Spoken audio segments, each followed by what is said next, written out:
Hi friends, நம்ம நிறைய நேரத்தில் வேதாகமத்தை வெறும் படிச்சுட்டு போயிடுறோம், அதை உட்காந்து தியானிக்க மாட்டோம்.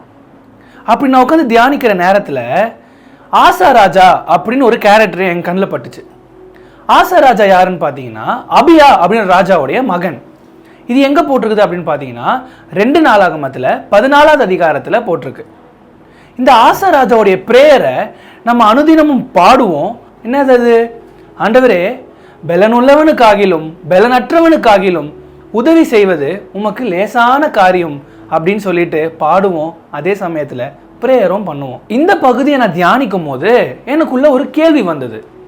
பலன் உள்ளவனுக்கும் பலனற்றவனுக்கும் ஆண்டவர் உதவி செய்வாரா அப்படின்ட்டு எனக்குள்ள ஒரு கேள்வி வந்துச்சு. நான் இதை ஆங்கில வேதாகமத்தில் திருப்பி பார்க்கும்போது between the mighty and the week அப்படின்னு இருந்துச்சு. பிட்வீன்னா என்ன அர்த்தம்? ரெண்டுத்துக்கும் நடுவில். நான் இதை எபிரேய மொழியில பார்க்கும்போது பேன் அப்படின்ற வார்த்தை அங்கே யூஸ் பண்ணியிருக்காங்க.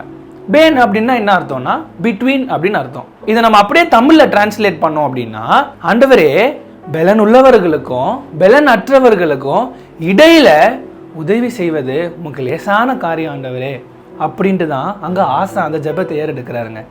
இதுலேருந்து என்னங்க தெரியுது? ஆசா அங்கே கரெக்டாக ப்ரேயர் பண்ணியிருக்காரு. நம்ம பாடும் பொழுதும் இதை படிக்கும் போதும் ஏன் ப்ரேயர் பண்ணும் போதும் தப்பாக தாங்க ப்ரேயர் பண்ணியிருக்கோம். பலன் இல்லாதவர்களுக்கு தான் நான் பலன் கொடுப்பேன் அப்படின்னு சொல்கிறாரு. பலன் உள்ளவனுக்கு எதுக்கு ஆண்டவர் பலன் தரணும்? பலவீனமாக இருக்கும் ஆண்டவரே அப்படின்னு சொல்லும் போது ஆண்டவர் நிச்சயமாக உதவி செய்வாருங்க. இதே 14ஆம் அதிகாரத்தில் கொஞ்சம் ஒரு சில வசனம் முன்னாடி போய் நீங்கள் படித்து பார்த்தீங்கன்னா ஆசா ராஜாவுடைய இராணுவத்தில் 5,80,000 பேர் இருந்தாங்க. அந்த 5,80,000 பேரும் பராக்கிரமசாலிகள் அப்படின்னு போட்டிருக்குங்க. நம்ம தாவீதுடைய காலகட்டத்துக்கு போவோம். தாவீது காலகட்டத்தில் பராக்கிரமசாலிகள் அப்படின்னு ஒரு லிஸ்ட் ஒன்று இருக்கு. அதில் ஃபர்ஸ்ட் பார்த்தீங்கன்னா யோசேபாசபேத் அப்படின்னு ஒருத்தர் இருக்காருங்க. அந்த யோசேபாசபேத் யாருன்னு பார்த்தீங்கன்னா ஒரே நேரத்தில் 800 பேரை கொண்டாடுறாங்க. அப்போ பராக்கிரமசாலிகள் அப்படின்னு மென்ஷன் பண்ணிருந்துச்சுன்னா இப்படிப்பட்டவங்க தானேங்க. ஏன் அவ்வளோலாம் போவானாங்க? ஒரு பராக்கிரமசாலி 2 பேரை கொல்ல முடியும்ல. அப்போ 5,80,000 பராக்கிரமசாலிகள் 11,60,000 பேரை கொல்ல முடியும் தானேங்க. இப்போ ஆசா ராஜா கிட்ட 5,80,000 பேர் இருக்காங்க. அது 11,60,000 பேருக்கு சமம். அப்படின்னு பார்த்தீங்கன்னா ஜேரா அப்படின்ட்டு எத்தியோப்பிய ராணுவம் ஆசா ராஜாக்கு அகைன்ஸ்டா வராங்க. அவங்களுடைய எண்ணிக்கை பார்த்தீங்கன்னா 10 லட்சம். இப்போ ஆசா ராஜாவுடைய பவர் எவ்வளோ? 11,60,000. அதே நேரத்தில் எத்தியோப்பிய ராஜாவுடைய பவர் எவ்வளோ? 10 லட்சம். ஆனாலும் ஆசா ராஜா என்ன ப்ரேயர் பண்றாரு?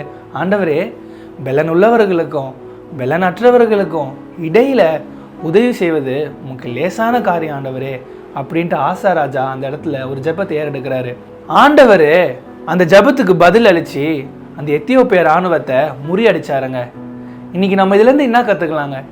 பலன் இருக்கிற மாதிரி நடிக்க வேணாம். ஆண்டவரே, எனக்கு பலன் இல்லை, நீங்கள் உதவி செஞ்சா என்னால் எந்த ஒரு போரையும் ஜெயிக்க முடியும் ஆண்டவரே. என்னுடைய வாழ்க்கையில் நடக்கிற ஒவ்வொரு மலை போன்ற பிரச்சனைகளையும் உம்முடைய வல்லமையால் ஜெயிக்க முடியும் ஆண்டவரே அப்படின்னு ஒரு தாழ்மையான ஜெபம் பண்ணோன்னா ஆண்டவர் நிச்சயமாக அதுக்கு கனம் பண்ணுவாருங்க.